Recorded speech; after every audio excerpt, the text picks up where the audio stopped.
DIY sendiri petanya OPT tadi apa Pak yang paling dominan? Apakah juga mungkin di Bantul, Kulon Progo, Sleman akan berbeda-beda juga serangan hamanya? Ya, jadi sebetulnya kemarin kalau boleh saya melihatkan, Ya. kemarin kita sudah mengadakan satu peramalan. Jadi untuk musim tanam yang akan datang, jadi di Oktober Maret, itu yang perlu dicermati ada 6 OPT utama. Jadi seperti di padi gitu ya. Itu ada ya tungro memang masih ya itu hanya ada sedikit kenaikan, itu 2 hektar untuk seluruh DIY dan memang terbanyak di daerah Sleman sebetulnya itu. Kemudian penggerek batang padi ini cukup besar, ini ada peningkatan 678 hektar. Ini hampir merata penggerek batang padi. Kemudian juga untuk BLB sendiri yang tadi dikatakan itu ada peningkatan sebesar 15,4 hektar. Ini juga hampir sama di daerah Sleman. Kemudian untuk kumbang kedelai ini ada peningkatan 29 hektar dan untuk jagung ada peningkatan 79. Baik. Pak Bambang, mohon maaf saya potong dulu karena ada penelpon, kita akan terima. Oh, sudah terputus. Silahkan dilanjutkan Pak. Jadi itu tadi masih ada data yang lain? Ya. Kemudian untuk tikus sendiri ini terjadi penurunan Pak. Penurunan serangan cukup besar, memang 700-an hektar. Ya salah satunya mungkin ini karena sudah 2 tahun ini untuk di daerah Sleman kita mengembangkan pola penanganan tikus di samping kerobian tadi yang dikatakan, baik itu secara langsung maupun menggunakan bahan kimiawi yang kita ledakkan. Juga kita menggunakan semacam hewan burung Tito alba. Tito alba ini asalnya memang dari Telogoweru, Jawa Tengah. Kemudian petani itu ada melakukan studi banding, kemudian kita kursus dan itu diternakkan. Dan di daerah Sleman sendiri sudah ada semacam karantina, itu yang dikembangkan.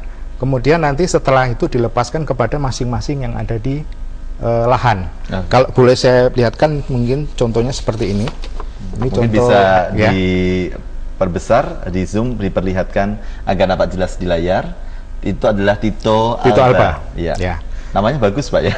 Tito alba. Sebetulnya kan pengertiannya ini bukan semacam burung hantu atau burung hantu.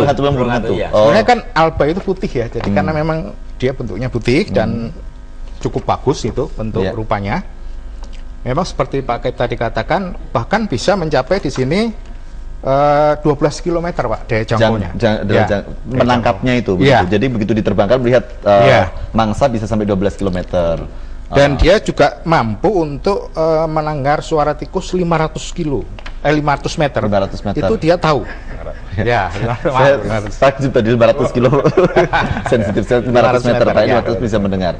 Dan mohon maaf Pak, ini jadi dilepaskan bebas begitu saja atau bagaimana? Untuk sementara memang itu kita buatkan semacam ada rumah rubuha. Ya, rubuha yang kita buat di kelompok masing-masing. Ini ada yang bisa dari seperti kayu biasa, atau memang kalau dia cukup mampu dengan galvanis, jadi pipa supaya tahan lama. Nah, setelah nanti dia dimasukkan ke sini, itu dia akan hinggap ya, artinya hinggap ketika panas di situ, kemudian nanti malam menjelang sore mencari tikus, nanti kembali lagi ke tempatnya tadi. Hanya kalau nanti dia sudah memperbanyak diri, artinya sudah mempunyai anak, ini akan kita buatkan rubuha lagi, tidak akan dihinggapi oleh inangnya itu tadi. Jadi memang harus membuat rubuha. Jadi ini memang dilepaskannya juga tidak bebas 100% karena memang sudah dibiarkan semacam rumah tadi Pak ya, untuk dia kembali begitu sebenarnya. Hanya masalahnya gini, ini memang kita perlu dukungan peraturan daerah. Karena kalau tidak kan semacam Tito ini belum merupakan semacam satwa yang terlindungi. Nah inilah, karena dulu pernah kita lepas ular gitu ya. Ternyata ular itu juga diburu. Ya akhirnya hilang lagi. Sekarang Tito. Dan bahkan ini juga tidak main-main, harganya cukup mahal gitu ya. Ada yang sampai 200, bahkan sampai 600.000. Jadi kalau memang ini petani tidak kita berikan pengertian bahwa itu untuk menanggulangi musuh, itu nanti akhirnya diperjualbelikan. Nah inilah. Oh baik, saya boleh pinjam gambarnya Pak? Ya. Jadi ini ada pesan yang menarik juga. Tito alba, burung hantu pembangsa tikus, sahabat petani jangan diburu, perlu dilindungi. Jadi jangan karena gemes melihat bentuknya justru malah diburu, diperjualbelikan karena nanti ini akan mengganggu dan mengurangi hasil pertanian Pak ya. Jadi ini termasuk yang dilindungi, silahkan disaksikan ya. Oke, jadi sudah cukup ya. jangan dibandingkan dengan saya, hampir mirip soalnya. Ya, baik. Tadi penjelasan Pak Bambang semoga juga menjadi informasi bagi kita semua. Saya ke Pak Gaib lagi. Tadi ada 2 hama Pak ya yang belum sempat dijelaskan. Tadi kan ada tungro, kita masih ada kresek dan blas ya. Kresek Ya. dan blas. Nah ini bagaimana penjelasannya? Iya, kalau kresek ini disebabkan oleh bakteri ya. Jadi bakteri ini sendiri bisa tular benih, artinya terbawa benih juga. Nah, oleh karena itu ini harus betul-betul tadi yang pertanyaan Pak Irwan tadi, BPSB tadi juga harus bisa melihat, mendeteksi bahwa benihnya ini benar-benar sehat. Tidak hanya dari sisi sudah memenuhi prosesnya saja, tetapi hasilnya ini betul-betul dilihat apakah masih mengandung OPT atau tidak. Baik, Pak Gaib dilanjutkan sesaat lagi karena ada penelpon Pak, kita terima dulu. Selamat sore. Selamat sore. Iya, dengan Bapak siapa di mana? Doni di Prambanan, Pak. Silakan Pak. Iya. Memang kelihatannya pola tanam sekarang itu tidak banyak peraturan, Pak. Nah, ini perlu dibenahi juga. Yang kedua, kalau bicara burung hantu atau titu alba, sekarang justru sama burung pemakan padi ini juga menjadi tantangan yang luar biasa, Pak. Nah, ini gimana kiatnya agar petani tidak rugi, karena kami kemarin tuh nanam padi 1 patok ya. Itu tahun kemarin laku 6 juta, kan gara-gara kemarin lebaran tidak sempat nunggu burung. Akhirnya hanya laku 2 juta, Pak.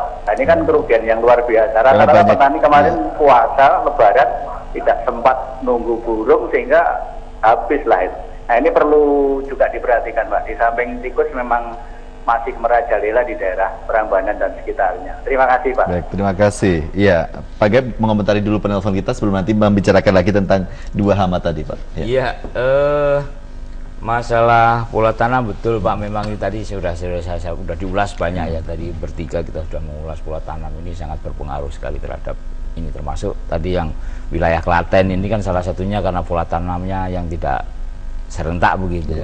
Nah, oleh karena itu ada kiat-kiat yang sekarang ini bahkan kita kalau suatu daerah ini tidak mampu bisa melakukan pertanaman secara serentak, kita sudah melakukan perjanjian atau kerjasama begitu ya, perjanjian kerjasama dengan TNI ABRI, nanti akan diturunkan dengan regu tanam ya, agar bisa serentak. Iya, ini seperti di Klaten ini kan beberapa waktu yang lalu akhir-akhir ini sudah kita menggerakkan ABRI juga. Pak, bedanya Pak, serentak tidak serentak itu apa dampaknya sebenarnya? Ya itu tadi, kalau ada perselisihan kan akhirnya kan tanaman seolah-olah ada, terus yang masa-masa itu adalah masa-masa yang sangat rentan terhadap OPT. Nah, ini ada terus di lapangan itu kalau tidak serentak seperti itu. Nah, kalau serentak kan oke, ini kalau bisa menghindarkan masa penerbangan dari suatu OPT ke suatu wilayah, ini bisa terhindar. Nah, kalau ini ada terus ya otomatis kita bersedia, makannya selalu tersedia. Nah, mengenai burung pemakan padi ini juga memang kita juga di beberapa wilayah juga laporannya seperti itu. Kita konsentrasi kepada pereng coklat, penggerek dan sebagainya. Muncul lagi masalah burung seperti di Aceh, kemudian bahkan di Riau ini ada burung yang lain. Jadi burung ini justru bukan sebelum makan bulir padinya, justru pada titik tumbuhnya. Jadi seperti hampir merusaknya seperti tikus ini anunya. Burungnya juga bagus, tapi ya ini kerusakannya luar biasa. Sudah ketemu pola penanganannya Pak? Nah, burung ini yang tadi yang burung pipit dan sebagainya, kita kan masih konvensional, yang mau pakai orang-orangan, kemudian digertak pakai kemudian ada yang menggunakan plastik yang berkibar-kibar begitu. Nah, ini yang sementara ini masih digunakan. Kalau teknologi untuk mengusir burung ini saya belum tahu, saya belum pernah, barangkali Profesor Andi tahu. Kita khawatirnya burungnya semakin pintar, sudah tidak percaya lagi dengan orang-orang yang sudah tahu gitu kan. Repotnya seperti itu, ditipu aja terus ini. Iya. Baik, Pak, nanti dilanjutkan lagi untuk kresek Pak ya? Kresek maaf. Ya, kresek tadi kan terbawa benih, maka tadi kami menghimbau ini BPSB ini di dalam melakukan sertifikasi ini betul-betul melihat apakah daerah itu juga termasuk daerah yang endemis terhadap OPT, termasuk kresek tadi. Kalau iya, nah ini harus lebih hati-hati karena penyakit kresek ini kan terbawa benih.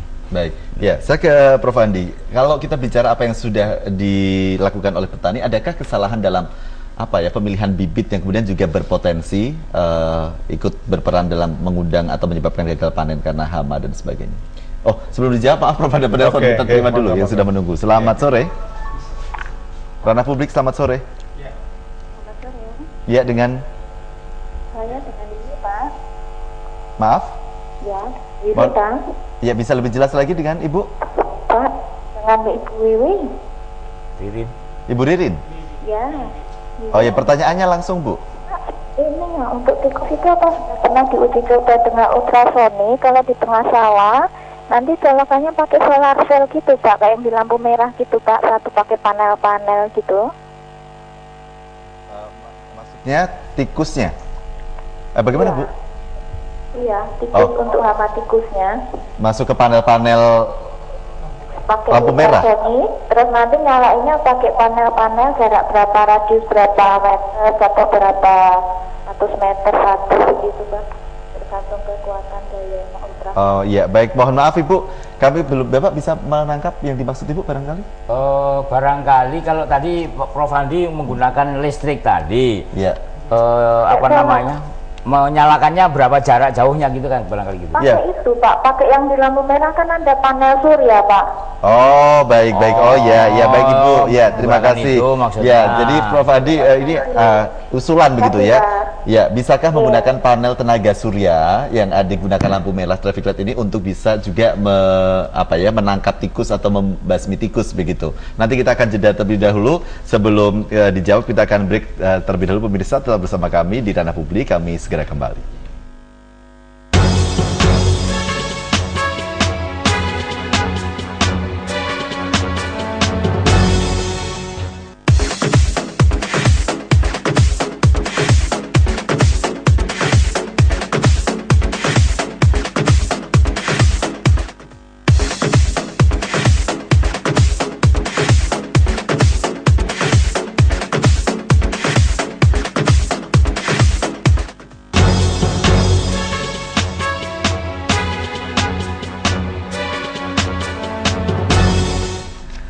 Kembali kita di Ranah Publik, saya mengundang Anda juga untuk bergabung di 074580800. Tadi sudah ada satu penanya atau yang mengusulkan bagaimana kemudian kalau menggunakan panel surya yang biasa digunakan pada traffic light, apakah juga bisa digunakan untuk kemudian membasmi tikus gitu. Silakan. Ya, terima kasih Bu Wiwi ya. Tapi mungkin sebelum menjawab ataupun merespon terhadap usulannya, saya kira dari apa yang kita bicarakan tadi bahwa munculnya berbagai macam OPT atau hama penyakit baru yang dulu tidak ada sekarang menjadi ada, yang dulu tidak merusak sekarang menjadi merusak, itu sebetulnya sebagai pertanda bahwa keseimbangan alam itu sudah terganggu.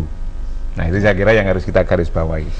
Sehingga kalau kemudian kita katakanlah mau mencoba untuk meredam ataupun mengelola OPT ini, ya maka dasarnya harus kita kembali pada alam. Gitu ya. Karena kalau kemudian kita hanya melakukan satu hal, ya kalau secara proses permasalahannya ini nggak terjawab ataupun nggak terkelola, ya saya kira akan sama saja gitu ya. Jadi kita harus kembali pada alam. Jadi kalau misalkan burung pipit, burung gereja itu dulu juga sudah ada, waktu saya kecil juga sudah tapi ada. Tidak makan padi tapi pada tidak, waktu itu. Makan padi, tapi tidak menimbulkan kerusakan yang mungkin dilaporkan seperti sekarang. Kenapa ini. Pak? Bedanya apa dulu? Sama-sama makan padi, apa yang menyebabkan berbeda? Jadi karena tadi bahwa di dalam keseimbangan alam itu semuanya akan mengatur satu dengan yang lainnya. Tapi begitu alam itu tidak seimbang, maka akan ada spesies yang dominan, satu mengalahkan yang lain.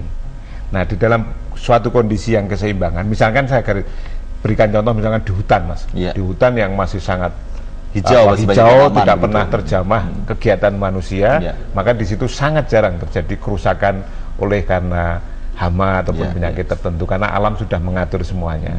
Nah, di dalam kegiatan pertanian ini kan kemudian manusia masuk dengan berbagai macam kegiatannya yang itu notabene dalam tanda petik merusak, mengubah ekosistem. Komposisi ekosistem yang ada di dalamnya. Jadi apa yang kemudian dilakukan petani bertanam dengan cerdas dan juga tetap bersahabat dengan alam atau ekosistemnya tetap seimbang ini. Betul. Jadi intinya adalah di situ bahwa kemudian kita tidak kemudian mengatakan bahwa ya jangan menanam, itu tetap harus, tapi menanam dan kemudian didasari bahwa apa yang kita lakukan itu cocok atau bisa diterima ataupun mendukung supaya ekosistem itu tetap jalan. Nah, berbagai contoh tadi yang sudah disebutkan, misalkan dengan memasukkan Tito alba, ular, kemudian membiarkan alam itu bekerja, artinya di situ ada parasitoid dan predator itu ada di situ dan berkembang, itu adalah cara-cara yang sangat ramah terhadap lingkungan. Nah, prakteknya ya salah satunya adalah jangan menggunakan pestisida sembarangan, karena pestisida itu adalah racun. Sehingga kalau itu kita gunakan, maka tidak hanya membunuh pada hamanya, tapi lebih-lebih membunuh pada serangga lain ataupun organisme lain yang sebetulnya bermanfaat bagi kita di dalam mengelola hama yang sebetulnya merugikan bagi kita. Ada, kalau misalnya menggunakan tanaman Pak, bisa tidak, adakah tanaman yang kemudian bisa mengalihkan perhatian hama ini dari padi begitu, artinya di barang